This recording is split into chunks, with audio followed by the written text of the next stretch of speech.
एक छोटे गांव में रिया नाम की लड़की रहती थी। रिया बहुत होशियारी थी और उसके सपने बड़े थे। वह डॉक्टर बनना चाहती थी, लेकिन उसकी एक आदत उसके पीछे खींच रही थी। वह हर बात को टालती रहती थी। होमवर्क के बाद में, परीक्षा की तैयारी के बाद में और उसके हर काम के बाद में वो घंटे टीवी देखती रहती थी और मोबाइल चलाती रहती थी। माँ पापा के कोई समझाया, लेकिन रिया हमेशा कहती, अभी तो बहुत समय है, बाद में कर लूँगी। समय बीता गया। जब परीक्षा का समय आया, रिया को एहसास हुआ कि उसके पास तैयारी करने के लिए बहुत कम समय बचा है। परीक्षा के नतीजे आए तो रिया को नंबर बहुत खराब आया। उसकी सहेलियाँ आगे बढ़ गई और रिया पीछे छूट गई। निराश होकर रिया अपने नाना जी के पास गई। नाना जी शांत स्वभाव के और बहुत अनुभव वाले इंसान थे। उन्होंने रिया की समस्या सुनी और कहा, बेटी, असफलता का कारण तुम्हारी बुद्धि की कमी नहीं, बल्कि समय की बर्बादी है।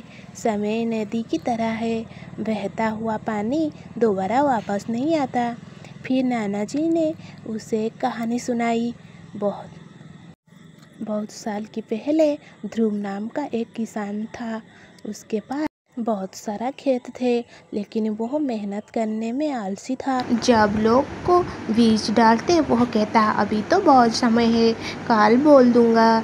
जब लोग सिंचाई करते वह कहता, अभी तो बहुत सारा पानी है, बाद में कर लूँगा। धीरे धीरे मौसम निकल गया, बीज नहीं समस्या पर गए और ना ही सिंचाई हुई। साल के अंत में ध्रुव को खेत खाली रह गए और अर्जुन दूसरे के खेत में भर गया। तब उसने समझ आया कि उसने सबसे कीमती चीज़ समय को खो दिया। कहानी सुनकर रिया को गहरा सबक मिला। उसने सोचा, अगर मैं तब नहीं बदली तो मेरी ज़िंदगी में ध्रुव किसान जैसे ही हो जाएगी। दिन से उसने एक नई रूटीन बनाई। सुबह जल्दी उठना, पढ़ाई के लिए समय निकालना और हर काम समय पर करना। धीरे धीरे उसके परिणाम बदलने लगे। अगले साल उसने शानदार नंबर लाकर पूरे क्लास में अपना नाम रोशन किया। रिया ने सबको यही सिखाया कि सपने पूर्ण करने के लिए सबसे बड़ा समय है, तो अपने समय को ध्यान देकर हर काम करना चाहिए।